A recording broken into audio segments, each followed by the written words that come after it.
Every who down in Who Newville liked the holidays a ton. But where to get great prices on gifts, they had no idea. None. They searched and they searched for great gifts under $25. Gifts for spouses and friends and even their toddlers. When suddenly one who shouted, Walmart has what you want, knowing they have Lego, Tree Hut, and no prices to flaunt. So they enjoy the holiday season as who's often do. Cheering and shouting, Walmart has incredible gifts. Who knew? Find gifts they'll love under $25 at Walmart.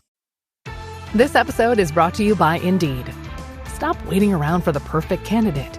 Instead, use Indeed sponsored jobs to find the right people with the right skills fast. It's a simple way to make sure your listing is the first candidates see. According to Indeed data, sponsored jobs have 4 times more applicants than non-sponsored jobs. So go build your dream team today with Indeed. Get a $75 sponsored job credit at Indeed.com/podcast. Terms and conditions apply. There is no hood like parenthood. Hi, I'm Kanika Chadda-Gupta. I'm a former CNN journalist, mom of 3, including twins, and host of That's Total Mom Sense, the podcast. Now, if I had $1 every time I heard, gee, you have your hands full. On my show, I interview change makers on their life lessons, legacy, and superpower of intuition, which I call our mom sense and dad sense. I've had the privilege of working with Mom 2.0, March of Dimes, and the White House, and I've had some pretty amazing parents on my show. Hey, what's up? I'm Kelly Rowland. Hi, this is Chelsea Clinton. It's me, Bobby Brown. Can't wait to share my story. That's Total Mom Sense is a production of the Evergreen Podcast Network. Be sure to subscribe wherever you listen to podcasts and on YouTube so you never miss an episode. To join my tribe, visit that'stotalmomsense.com and follow me on Instagram at Kanika Chadda Gupta. Now let's dive in to today's episode. My family is a rambunctious party of 5, and living organic is a priority for us. We sleep for 1/3 of our lives. Think about that. So it's important for me to know that my kids aren't breathing in unnecessary chemicals 10 to 12 hours a night. I discovered Naturepedic at a mom conference and have been a believer ever since. They're a company that designs mattresses, pillows, and bedding that are certified organic with numerous awards to prove it. I love the Verse collection, which is 100% GOTS certified organic cotton and wool, is free from glues, adhesives, or polyurethane foam, and passes flammability standards without fire retardants or chemical additives. Plus, for my twins, their 2-in-1 transitional kids mattresses were a game changer. Once they were potty trained, we could just flip from the waterproof side to the quilted side. If you're looking for organic sleep essentials for your family, look no further. Shop at naturepedic.com and use my code MOMSENSE to receive 15% off your order. And rest assured, pun intended, you're in good hands. Today, I have the pleasure of speaking with an inspiring leader, entrepreneur, and mom who is redefining what it means to navigate business and family. Garima Shah is the president and co-founder of Biller Genie, a fintech company that helps small and medium-sized businesses streamline invoicing and payments. But beyond that, Garima is a dedicated mother of 2 tween girls, a believer in creating lasting family memories, and someone who integrates her business acumen into her parenting style. Today, we'll dive into her journey from selling door to door at 19 years old to founding companies, leading a fintech revolution, and being a hands-on mom. Welcome to That's Total Mom Sense, Garima. Thank you so much for having me, Kanika. I am so honored to be here. And that was such a beautiful introduction. So thank you for that. I hope to live up to all the things you said. Oh, you do. You do. I want to take it back to when we were in college because we both went to Boston University and had some overlap. And I want to know what led you to be you. So first of all, what a small world. I can't believe that we both get to be you. That is such a small world. Know all the same people. I'm sure we've been in the same places, in the same rooms over the years, but just crazy to know that. What led me to you is that I wanted to go into advertising and graphic design. And I applied to a couple schools. One was USC, which was in California, and then BU. And then Miami was kind of, okay, if I was going to stay in Florida, but I really wanted to leave. and BU was considered the top school in advertising at the time. And honestly, California was really far. So I decided to go to BU. It was on the East Coast. I loved the city. I remember going to campus for the first time and just falling in love. And that just it moment is what led me to BU. Yes, I love it. And what about some of the life lessons that your parents passed on, especially when you were charting your own path and leaving home? Yeah, my parents, like most immigrant parents, and I know that you share this story, this connection, but I was born in the UK. My parents are from India, and my parents moved from the UK to from India to Africa to the UK and the States when I was quite young. And my father was doing his residency here, and my mother is a computer programmer. And so for them, just like so many others, I think that they imagined that I would probably go into medicine or engineering or law.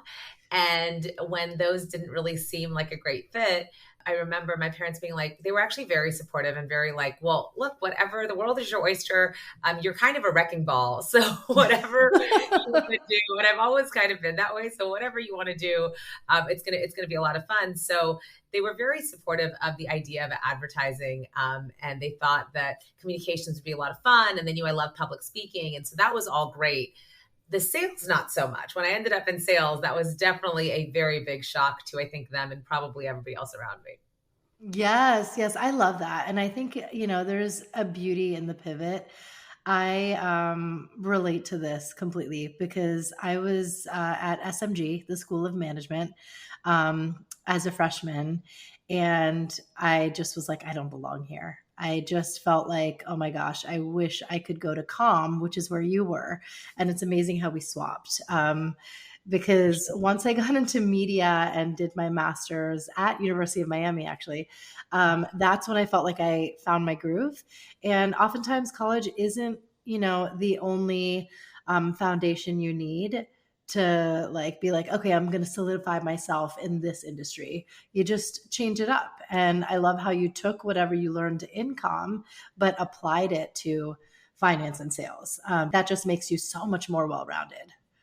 Yeah. And I think college is so much more about, we talked a little bit about like soft skills and everything else and being away from home that first time. And I remember having to go to an eye exam and I was like, I can't see and I don't know what I'm supposed to do about this. And of course, from where I was from, Melbourne, Florida, my parents knew everybody. If I needed an eye exam, my dad would call one of his friends and I would end up at his office the next day. And I was like, I don't even know what I'm supposed to do. So I called my mom. I'm like, Mom, how do I get an eye exam? And she's like, call an eye doctor. I was like, she's like, why are you calling me? Call an eye doctor. And she lessons. I think that college is so much more about is like learning that independence, learning that time management, learning that those skills that are so much more than what you get in the classroom.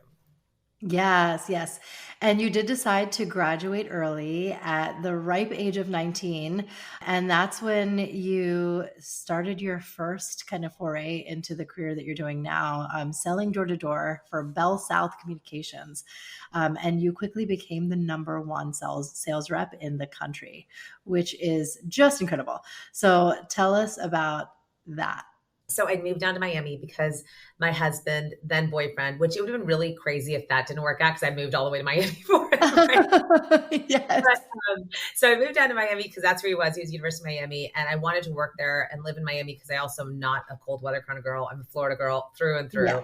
So moving back to Miami was great. I interviewed at some ad agencies and realized that the amount of time that I needed to put in to move up and to do the things I wanted, which was to create a Super Bowl ad, which sounds like a crazy lofty goal. And now when I hear a 19-year-old coming in for an interview and they say things like that, I think of myself and that moment of, oh, you got it. You just, they just believe it so hard at that age. And so when I interviewed, I knew that that's not what I wanted. And when I went to go interview at the sales agency, they were like, look, you make your own future, you make your own destiny. It's going to be as hard as you work, as smart as you are, how quickly you pick up is what is going to make you money and what's going to make you move. And I was like, wait, all of this is determined by me. I can do that. This is great. I love that. And so that's what really got me into sales. But I think that it taught me for the first time in my life that no one cares what you know. No one cares how smart you are. No one cares how many books you've read. It only matters how hard you're going to work.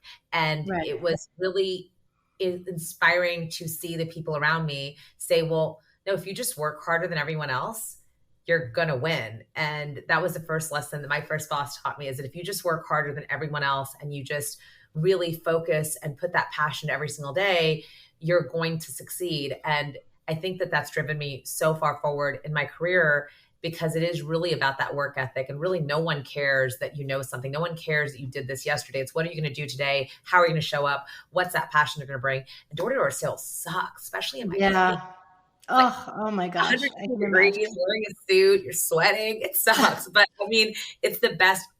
I would go back and do that again. If I had nothing in my life, I would go back and do that job again, because you can decide your own destiny. Yes, yes. And it builds character and grit. And I feel like those are the trappings you need to succeed in life. So I am with you. It's important to just pay your dues early on and do it. And then a year later, you started your own company. So what prompted you to take that big leap? So I was, like you said, 19 years old, and I had just turned 20. My manager went on maternity leave, and she asked me to run her company for her. And I was like, I can do this. Although the first day that I started that job, I had to fire someone who was more than double my age for committing fraud. And that was a huge life lesson. But I realized that I actually enjoyed managing and running things and understanding the P&L and understanding the financials. And that was really exciting to me, that part of the business.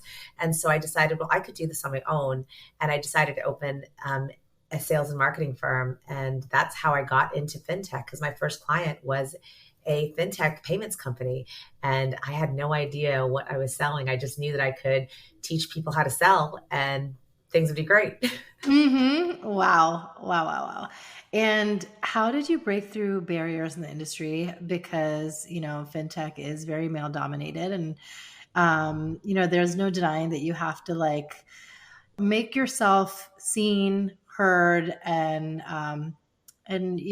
validated by all those in your team and those who are higher up. So how'd you do that? Yeah, when I first sold my company, so when I owned my own company, it was fine, right? Because it was just me, and that was easy. I had weird things like people walking in an interview asking to talk to my boss, or things like that. That would happen all the time for sure in those early days. But when I really started working more on the corporate side of fintech, after I sold my business, one of the corporations I sold to actually ended up hiring me to run their sales force.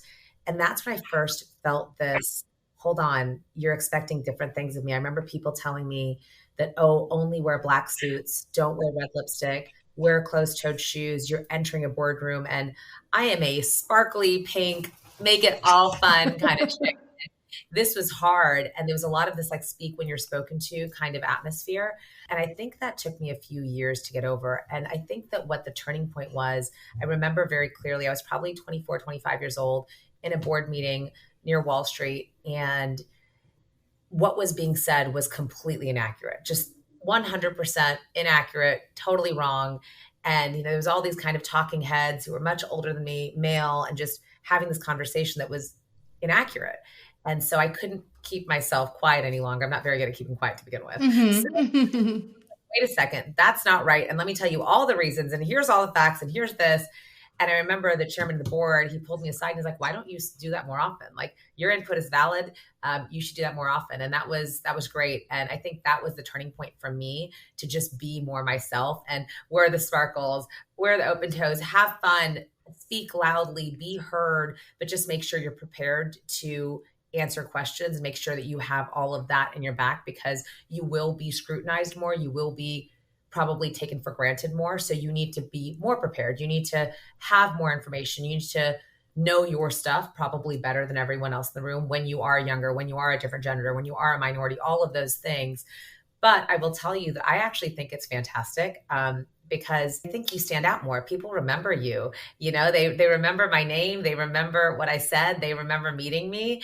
And I've kind of used that to my advantage. So I think it's great. I actually think that being a woman in a male-dominated industry is so helpful. As long as you know your stuff, you're going to be memorable and you're going to be that person who sticks out. And so just continue doing that and really lean into that and find your personal brand, because it will make you that person. People oh yeah, I did this with X, Y, and Z versus the sea of other people that they may meet. Yes, I'm so with you. One of my recent interviews was with Angela Chi. She is a television anchor and now a communication coach. And she wrote a book called The Power of the Only. And this is exactly that. It's like when you are the only person who looks like you and has your background in a room, own it. Just own it. And, of course, live by the tenet of, be the first, not the last. But it's a very powerful place to be. So that's so great. I love it. So on to unconventional leadership and building your thriving business. So tell us, high level, what Biller Genie does and, its mission. Sure. Accounts receivable automation, which I now know sounds so sexy, so exciting, right? Not a field that I ever thought I would be in, but it's basically, at the end of the day, what we do is we work with small and mid-sized businesses to get them paid faster. So if you think of every business, from a landscaper to an electrician to your accountant or lawyer that sends out a bill, there's someone in their office that is doing that, that's preparing that, that's sending it, reconciling it, stapling it all together, and doing all of that manual labor. And then it's going to someone else to really ensure that all of the bookkeeping is accurate. We take away all of the busy work and all of the manual processes. And by doing so, the US average is it takes about 47 days for a business owner to get paid from an invoice. Biller Genie gets people paid in about 9 days. And you're an entrepreneur, you've been a business owner, you know how important that time value of money, cash flow is. And that's what we focus on, is we help businesses get paid much, much faster so that they can really focus on making their business thrive and making their business flourish, and let us handle all of the nitty gritty administrative work of invoicing and billing. That's excellent. And I remember, as I was doing my own recon and research, I listened to you speak on many other podcasts and panels. And you actually brought up how the healthcare system and how bills and insurance companies get this so wrong. So what would you do to resolve that? Because the fact that there's, just a lot of pushing paper and, bills that need to be adjusted and with the insurance companies involved, how do we make it more streamlined and get the doctors paid and bills accounted for faster? Yeah, I think absolutely. I think healthcare is going to be one of the final frontiers in terms of billing and invoicing, unfortunately, just because of the way reimbursements work with insurance and things like that. But I know that we work with quite a few healthcare softwares, and I know that there are quite a few more out there that are looking to streamline the way that this happens. But at the end of the day, it's going to come down to that industry has to be automated, just like everything else. If you think about what we do on a day-to-day basis, you get your car through an Uber on your app on your phone, you order your things, your groceries on Instacart, you get your kids' birthday supplies on Amazon, and you're just doing all of this from your phone. And it's so frictionless, so seamless. Why is it that when it goes to billing and invoicing and reminding people and reconciliation, why is that so manual? I mean, 90% of businesses worldwide still have a manual invoicing and accounts receivable process, which is just mind-boggling. And there are so industries like the healthcare industry that really need to step up their game. For us, what we're doing is just really working with those small and mid-sized business owners through our partnerships and through software integrations to make it more accessible to them and make it easier for them to have these types of products that they can focus on healthcare. Yes, that's how it should be. And now tell us about how you run your org, because you're just making up the rules and just kind of rewriting and reframing how things should be done. And it's just so refreshing. So refreshing. So as an example, you have 6.5-minute job interviews. And how do you get to the crux of who somebody is and what they're about in that time frame and know that that's all I needed? So the job interview is something that started a long time ago for me. When I ran my sales company, we would interview sometimes 30, 40 people a day, and you didn't have a lot of time to do you didn't have a lot of time to do an interview. I think at the end of the day, job interview comes down to ability and desire. And generally, if someone has gotten to my desk, we already know they have the ability. They've already shown us, whether from their resume, from their skills assessment, from their background, that they have the basic ability. Now you're going to find out whether or not they have the desire. And desire is really about, are you a good cultural fit for my organization at this time? And that's what that interview is about. And at the end of the day, I can spend 3 hours with you and you can have the best foot forward. And then you might show up the next day and still be completely different. And 60 days later, you might be different from that. So to me, it's that gut check of, I'm going to ask you some questions. I'm going to move quickly. I'm going to see if you can keep up with me. I'm going to tell you my core values. I'm going to learn a little bit about you. And we're going to make a gut check decision on whether or not we think we can work together. Because at the end of the day, you don't know what you're getting into and I don't know what I'm getting into. And it's probably going to take us 30, 60, 90 days to figure that out. So instead of trying to make a long interview process where we're trying to lie to each other for the next however long, let's just make it really quick, get people in, and then spend the time getting to know them when they're in the position, because that's how we're honest with them too and fully transparent. Yes, so true. So true. I always think about that. Like, in my kids' school, kids have shadow days. And that's how teachers and the kids themselves can see themselves at that school. And I'm like, gosh, with employment and buying for a new job, there should just be shadow days.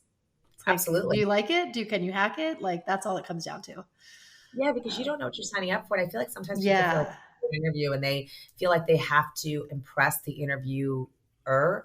And it's like, well, but you should want this too. You should be you should be in love with where you're coming as well. Yes, yes. And on that note, there was a new hire you had once, and you had to fire them right on the spot. So tell us why that was. Yeah, I mean, that was actually pretty recent. And, we had a new hire class, and Monday morning, it starts at 9 a.m. And it was 9:15. The person wasn't here. We had 7 other people in the class. It was 9:15. The person was here. No call, no show. 9:30, someone on our team contacted them, the hiring manager, and they said, oh my God, I'm so sorry. I slept through my alarm. I'll be there. But they kind of sounded very nonchalant about it. And so I was like, I think we should tell the person not to come in. And I know that's really harsh. And I've gotten some flack from people saying, well, that's really harsh. But the way I look at it is, this is your first day. If you're going to make a good impression, you're going to try to do it today. And if this was your best impression, like, life gets in the way for everybody. It happens. It happens that there's traffic and your alarm doesn't go off. That happens for everyone. But then your response should be, I'm going to pick up the phone. I'm going to call you, not making us contact you. It should be, I am so sorry. I'm so apologetic, and owning it. And when I felt like that person didn't have those qualities, that they were just kind of like, yeah, I mean, whatever, I'm late. That made me feel like, well, you don't seem to care or understand what we're trying to build here. And it's disrespectful for everybody else who's in that room, because they did wake up. They did show up on time. They did do all of the things, and they are excited to be here. And I don't really think this is a fit because you don't seem to be that excited to be here. Yes, yes. I love it. I love it. And I don't think it's, kind of ruthless at all. I think it's staying true to the core values. And I remember there was a quote that I'd come across, I'm paraphrasing, but Warren Buffett said that his only regret was not firing certain people sooner. And there's just something so profound about that. It's like, if you know that there's someone who's not going to be a team player or will be making excuses or is dead weight, then, why drag out the process? So I'm with you. I love it. And you also focus on your employees' various zones of genius. And I think this is genius because, everyone has certain strengths that they really want to lean into. And it doesn't matter which department they're in, but you need someone at the top to really foster that. So how do you do that with your teams? I think the way I do it is I use a few tools, to be honest. Like, one is Culture Index, which really tells us a little bit about what someone's intrinsic qualities are. This person might be more outgoing. This person might be more introverted. This person may be more analytical. This person may be more logical. And look, it's not infallible, but it gives us a general sense of what the way people lean intrinsically. When we take that and then we start also working with people and having conversations. So every person on our team is required to have a weekly one-on-one and required to have quarterlies. And there's so many other things where we are checking in. And the questions that we ask are like, hey, are you happy? What are you doing every day that works for you? What doesn't work? What are things that you wish you could take off your plate? And what we've been really, really, really good at is moving people around within our organization in that zone of genius. And I think that that's so cool because, you always talk about right seat, right bus. For the most part, most people have been here past 90. It's the right bus. It's just we need to find the right see, we need to find where your genius is going to shine. We've made up positions for people because they're so incredible and they're so great at being a Billerjean employee. They have the values, they understand what we do and how we do it, but where the seat that they're in just isn't the right fit, but they could bring us so much more value someplace else. And by really focusing on people's zone of genius and not making them fit in a box, what ends up happening is we grow as a company because we're using all of the creativity, the creative power that comes from everybody's genius showing. And you just have incredible people doing incredible things. Like you look to your right, like we always talk about, like we never want to look to your right or look to your left and be like, oh, why is that guy here? You should be able to look to your right and left. Oh my God, you're incredible. And you're incredible. I better step up my game. And so I really like the Jack Welch idea of like keep the top 90% and get rid of the bottom 10% at all times, because you will always just have the cream of the crop. Yes. Oh, so with you. At That Total Mom Sense, we celebrate family, culture, and the everyday moments that matter most. And that's why I trust Lexus. Their cars are designed to make every journey unforgettable.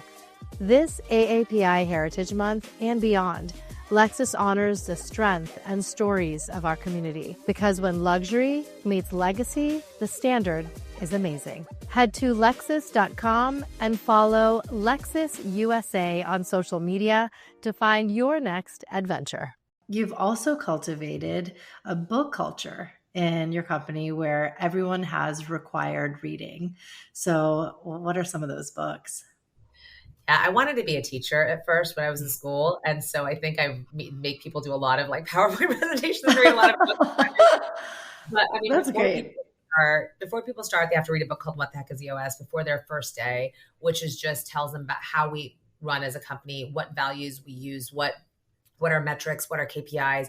And all it does is it's business 101 in a very easy, accessible manner. That's what the heck is EOS is. But in our sales team, they have to read Gap Selling. In our service teams, they have to read Effortless Experience. Our leadership team has to read 5 Dysfunctions of a Team, as well as our management team. They have to read 5 Dysfunctions of a Team. So those are just the basic books in every position that are required. And then we try to find new books all the time that really mean something to our organization. So last quarter, we did a book summary on 10X is easier than 1X. So that we did that. And then right now for this quarter, for our management executive teams, we're having them read the Unicorn Team and taking the quiz on Unicorn Team and ensuring that we know where everybody fits and how they can work well together. I love it. I love that there's unicorn in your frames behind you. That's amazing. That's so great. We have to get this list for you for our show notes because even if you're not in fintech, I feel like so many of these books can apply to life and how you run your own business or corporate or whatever industry you're in. So that's wonderful. And you also implemented a presidential fitness competition within Billerjean. So what's that about? So that's new. I do a lot of weird workout things. I'm pretty hyper. And so one day, so Tom, my partner and I, we compete a lot with each other. So one day I said, can you juggle? Can you throw a tennis ball back and forth while holding a plank? Because I just got to 20 this morning. How many can you get to? And he's like, that's easy. So he's at the office with me. So we text the entire office saying, does anybody have a tennis ball so we can try this, right?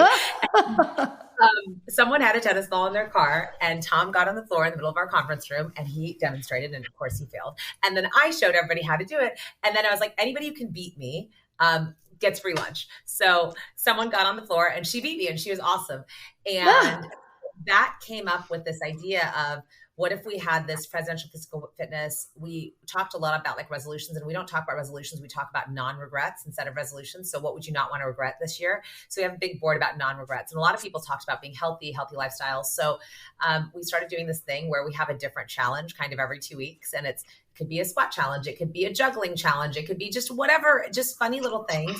And you can win kind of badges or patches for this presidential physical fitness, but it's something that we get to do together. That is so fun. So fun. And I think it's really important to imbibe just a fun-loving culture in the workplace, because then everybody wants to be there. You know, they're like just raring to come in. That's a great, great thing. Oh, wow. And now let's shift gears to motherhood and family values, because you really do infuse a lot of your business acumen and those core pillars into the home, which I have like rarely seen. So this is just really, really remarkable that you do this. So tell us a little bit about your family life to start. Yeah, so I've got two girls, 10 and almost 13. So as you said, tween girls, and they're awesome. And I remember when I first started in corporate America, one of the things that someone said on my 360 was, oh my God, I feel so bad for her children because she works so hard and travels all the time. And I remember that feeling like a dagger and being like, we all have mom guilt. We all wonder and think about whether or not I'm doing the right thing. But at that time, my kids were really young. And I was like, oh my God, like what's happening? But it's been so cool because then I was like, well, just embrace it because that's who I am. And I want my girls to see what hard work and determination can get for you and what all of this means. And you still take time out for them, but you need to explain it. So the easiest way for me to do that is by incorporating my children into what I do, right? And like making them understand things like, what is revenue? And what does it mean to, what are these business decisions I'm making? And, read, like they Google me randomly and they'll be like, Mom, I read about this and tell me what this partnership means. And like, I think that's really cool because it just teaches them what I do, how to do it, and whether or not they ever want to go in fintech, because they probably don't.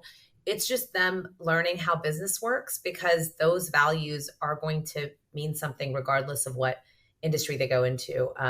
My daughter wanted to start a bracelet making business a few years ago, and she had $70 and she said it was going to cost her $90 to start the business. So I gave her a $20 loan and I actually wrote up a loan document. And I said she was going to have to pay interest to me on this loan. And that, and then we created like an entire Excel spreadsheet of how much does a bracelet cost to make and how much is her time worth and how much is she's going to sell it for and how is she going to distribute it? And all of those questions, and it made her start understanding. She was 9 at the time. She's now 12. Wow. But it made her start understanding like, okay, well, if I'm going to invest $70, which for her is her entire life savings, if I'm going to invest $70 and take $20 loan from my mom, then I've got to make this business work and I've got to make it make sense. And these are all of the ways that I'm going to do that.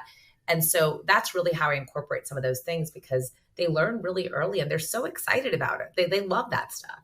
That is so cool. I love it. And this actually extends into a conversation you'd have with them about the line of work that they choose to pursue, because you actually give them that kind of awakening of like, if this is the lifestyle you want, then this is what you need to earn. And however you want to get there, like that's all fine. But let's just, make sure we like aren't willy-nilly about it. So break that down for us. My little one at one time, so I think she was maybe 7 or 8 at the time, was like, I just don't want to go to school anymore. I just don't want to go to school anymore. And I said, well, if you don't go to school, then how are you going to get a great job? And how are you going to do all these things? You have to learn all these things. She's like, well, I don't really care. I think everybody should just share everything. And I was like, okay, my little socialist, that's not happening. Socialist, yeah. And I was like, that's not happening. So cute. Yeah. And so I said, well, what do you want to do? And she said, well, I want to be a singer. I want to be this. And she had all these ideas. And I was like, great. I was like, tell me what kind of house do you want to live in? Okay, tell me what kind of car you want to buy. Tell me what kind of, we just started having this conversation and said, so why don't you Google the income for any of these different jobs and how many people make it? Why don't you just Google what the average income is? Okay, now let's figure out how much you make per month. And so how much do you think groceries cost? And how much do you think dinner costs? And how much do you think, and we started having that conversation. She's like, oh man, okay. Because she is like my dreamer. And she's like, I want to go live on a private island in Hawaii. I was like, great. Do you know how much a private island costs? And so just being able to have that conversation with her made it so much easier. And I think sometimes, I know for my husband and I, sometimes we shied away from being very transparent about numbers because you don't want your kids feeling like, oh, we have this or we don't have this, and really thinking about just being overly materialistic. But it's important, I think, for them to understand how much Starbucks costs and how much it costs to go to the grocery store, because those are just, they're going to pay those things. And if they say, my kids will be like, I want to go to Starbucks. I'm like, really? Well, that's really expensive. And do you have that kind of money? Like, do you have the $8 cost for that drink? And it just makes them start understanding that there is a value to every single dollar and how they save. And we have a ticket system where we give them tickets and we give them dollars per ticket. They have to save 20%. And then they give them $1 for each of those tickets at the end of the month, and they get to spend it however they want. But it has to include tax. So they have to understand what sales tax is. And they have to understand what and 20% has to be saved. So they have to start understanding what happens and how hard it was to make that money, that it doesn't just show up. It's hard to make it.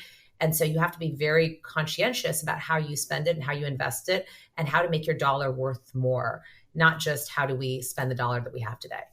Yes, yes. So then do you give them allowance then, or is it in the form of the tickets? Yeah. We do tickets. I'm thinking now as my daughter, this is like a weird navigation thing because my daughter's turning 15, and I'm like, I kind of feel like I should give her an allowance, but at the same time, I'm like, I don't want her feeling like she gets money for free, but I don't want to pay her for chores. Well, the chores either. Oh, it's such a conundrum. Right. Because I don't want to, because you're living in this house, you have to do the work. So my husband and I have just been having this conversation. I'm like, I don't know how to do this. So I was actually thinking about starting to give her some like office work or some other work that she could start doing and maybe paying her for that as she gets older. Ooh, yeah. I haven't gotten there. So if anybody has an answer, I would love to know, but I haven't figured out that right amount because at 13, I do want her to start having a little bit of money that she can spend on her own and start making some decisions. But it's definitely challenging. Yeah, it can't be a handout. And then explain this ticket thing again. How do they earn those? So they get tickets for good behavior, and it's whatever tickets we want to give them, right? So I can give you one ticket for an A, or I can give you 5 if I knew that test was hard. It's whatever we feel like, right? If I'm having a hard day and I'm like, I'm going to give you a ticket for just being quiet. Yes. Those days happen, right? Yeah. But I'll start tickets away as much as I want, right? So like if you lie, you lose all of your tickets. Like, so there's certain things that I can take away. Hey, that was terrible behavior. You lose 5 tickets. You lose 10 tickets. You owe me 3 tickets for that. At the end of the month, they look at their tickets and then we put them together and it's like, 20, 30, 40 tickets, whatever. We're like, okay, you're going to save 20%. What's 20% of that? Okay, so here's a couple dollars for that. Go save that. Now you have this remainder. Now you can go to whatever store. It's usually Target, but we want to buy something great. But it also helps me. I would say it's been a guardrail on me too, because you know how it is, especially with like girls. I like want to buy them all kinds of random clothes. I'm like, oh my God, you want to buy this? You want to buy like accessories don't count. Right. It becomes this guardrail on me because I'm like, well, you really want that? Like, oh, you want those jeans? Great. How many tickets is that? Oh, it's 50. Do you have $50? Do you have $50? Do you have that? Because I'm not sure if I have 50, but do you have $50? Oh, cool. Great. Then we can buy it. So it just makes them start thinking about those things. And of course, I'm getting them all of their necessities, but it's just all of the things that are kind of above and beyond. It should never feel like they just want it and it shows up. And that sometimes can just lead to entitlement. And we want to make sure that they work for what they have. 100%. And this is something that we really need to download from our parents who were this immigrant generation. They had a scarcity mindset. We grew up with much more privilege and opportunity, so we don't. But that doesn't mean we swing the pendulum far the other way where we're too entitled and expect everything. So right. I am so with you. And I'm definitely taking a cue on this ticket thing because we have our kids doing their chores. Like my 6-year-old Shrey, oh my God, he's so cute when he can fold his clothes Marie Kondo style. Because laundry is a chore. Yeah, we were just like, okay, there's 5 of us. Mommy's not doing all the laundry every Sunday. Hell to the no. That's definitely not happening. And so it was actually Sunil, my husband, who really just like orchestrated this. He's like, we're having laundry day, and how many ever loads we have, we put it on. It's like happens to always just be in our master bedroom, but like it's like it goes on the big bed, and then everybody puts it into piles, and then they're folding and they're putting it in their drawers. And they definitely don't get paid for that. That is a non-negotiable, because when you're 15, what are you going to be like, Mom, I put my underwear where? I need $5. Like, no. So learn now, learn when you're younger. But I think the other skills that are more entrepreneurial, business, that's like the sweet spot where it's like, okay, you're doing extra and you get to choose how much you want to do of this, because how badly do you want this Lego set or whatever. So exactly. That's great. And then the tickets, are they Amazon like raffle tickets? Yeah, I want to like, tickets. Yeah, they're just raffle tickets. Okay, yeah, that's so fun. That's going in the show notes too. They make their own little ticket boxes and they just keep putting them in there. Oh my gosh, amazing, amazing. And now on to when they have to like challenge and negotiate with you, because even that is an art. If kids really know how to manipulate and really make us do what they want, but when it comes to travel, you actually have them do like PowerPoint presentations and a whole pitch. So tell us about that. So, one of the things I was very fortunate when I was younger. My parents traveled a lot, and I remember going to a lot of places and not actually knowing why I was going there or what I was doing there. And we'd kind of show up, and I would get there and be like, "Oh, I had a great vacation." But if you ask me now about some of those places, I may not know. And my parents will tell you it's because I was terrible and I hated going to the museum, which is totally true. I remember being like 12 and being like, "This sucks." But the idea of this came from, we take all these trips, we do all these things. I want them to be fully present and really involved and engaged in it. So what they do is before we go on any trip, we tell them the destination and they have to create a slide deck on the cities that we're going to. So like last summer, we went to 8 cities. Each of them had 4 and they had to create a slide deck, and it's 5 slides per city. It's the things to do, like the best things to do. It's the foods that people eat. It's some facts about that place. So anything. And it's, it also includes like what is their bucket list or their items that they really want to do. And then they get to have like a fun kind of trivia slide with it. And they put all the stuff together. And then when we get to a city, they present that slide deck to us. So we put it on the smart TV at the hotel, and they present that slide deck to us and they tell us about what they learned. Okay, well, and it was cool because they already had some ideas. So now when the tour guide is talking about things, they're like, wait, I had a question because I read this and that's not what you said. And so it makes a lot more part of it. And then at the end of the day, so if you have, like, let's say your city's Athens, so I've got 2 girls. So if Sahana's city is Athens, then it's Sohini's job to take notes all day on that city. So she takes notes all day. Ooh, okay. At the end of the day, she has to have a 10-question quiz about that city. All of us pay adults versus kids to answer those questions. Hannah did a slide deck, so she should know, right, in this case. Right. Those questions. And then whoever wins gets to decide what the dessert is for the evening or what the plans are. And it's something silly, but they get so competitive. Even my husband, who's like, oh my God, do I really have to take notes? I'm like, no, you don't, but you can just remember. But he gets so competitive because it's like a quiz and it's really fun. And so everybody gets really competitive about it. We were just in Ecuador last week and same kind of thing. All the kids had to make quizzes and take notes, and they just get really into it and they get involved. And then when we leave a city or when we leave a trip, they have to put it together with the 5 top points, because they're going to learn hundreds, but the 5 top points of, and it could be something silly. It could be like, oh, we were in Jaipur where the city used to be pink. Like, it doesn't need to be something groundbreaking, just facts you can remember. And they can write a song, they can make a commercial, or they can make a rap video about those things. And so it just makes them remember. And it's just so fun and they love it. And it gives them something to do on planes and trains and automobiles.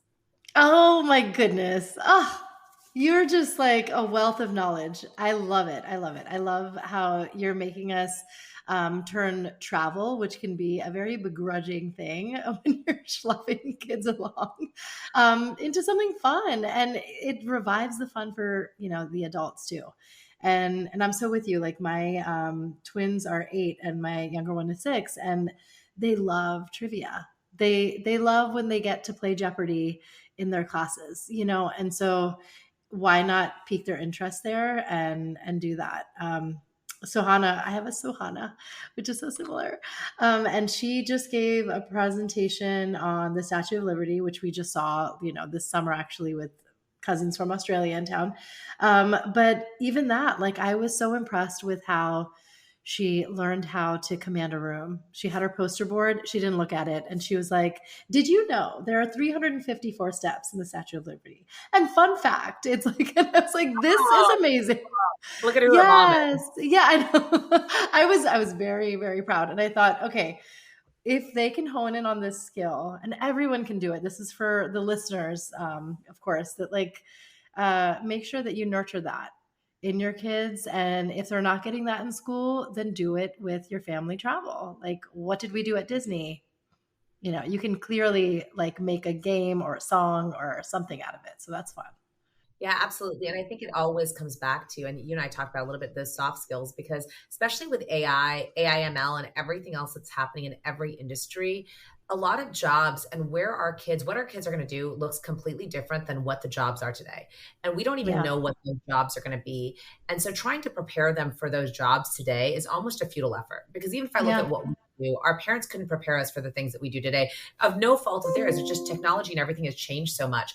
So the best thing that we can do is teach them the soft skills that make up humanity. Humanity is not going anywhere. And AI and all of that may change things and may change jobs and what it looks like, but how to look someone in the eye, give a presentation, shake someone's hand, negotiate a contract, understand revenue, like those things are not going anywhere. And if you can really teach your children that, then everything else becomes so much easier. And those are the people that even when I'm interviewing, I'm most excited to talk to. Yes, yes. Oh my gosh, absolutely. And even with asking questions, the fact that you have your younger one asking the questions, like when you're in a room, don't be afraid to do that too. In addition to eye contact and the firm handshake and all that. Okay.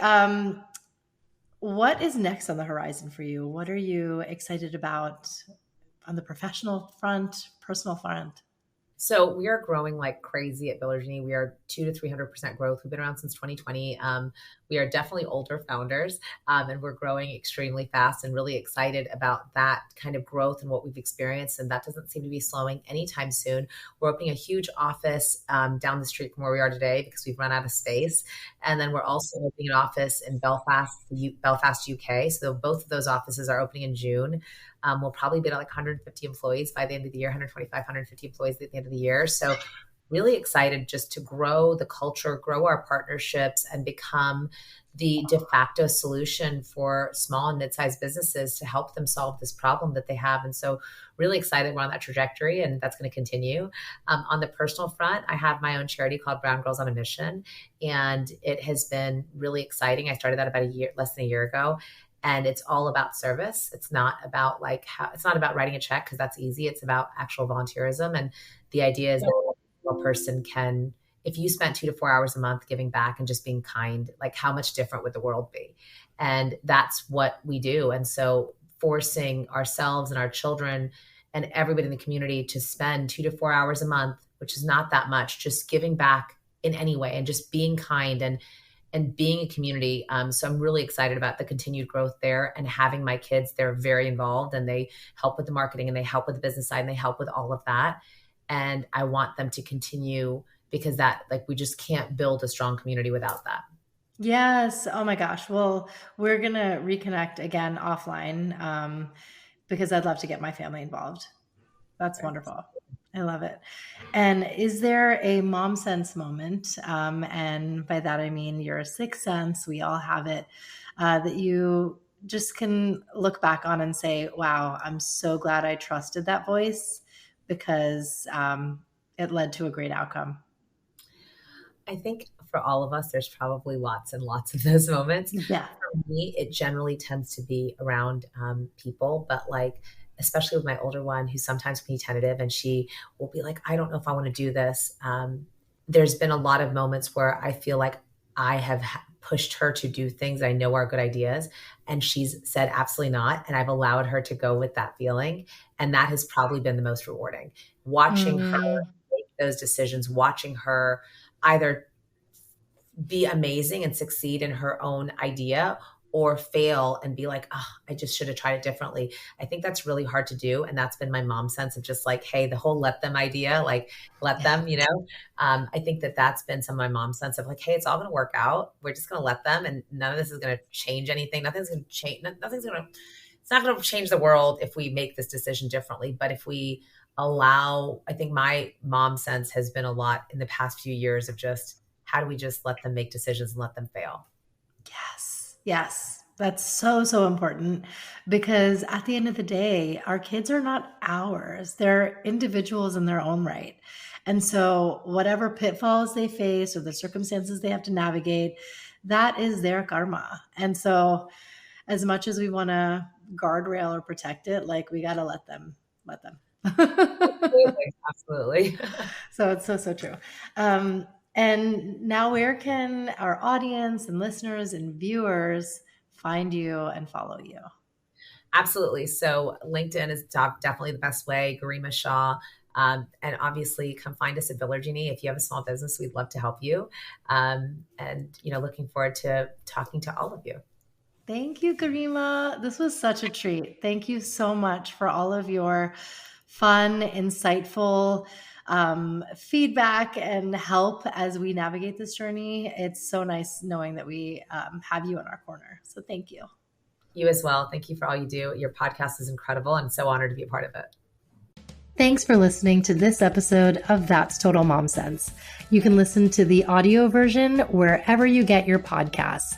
Just search for That's Total Mom Sense. You can learn more about my guests by logging on to www.thatstotalmomsense.com.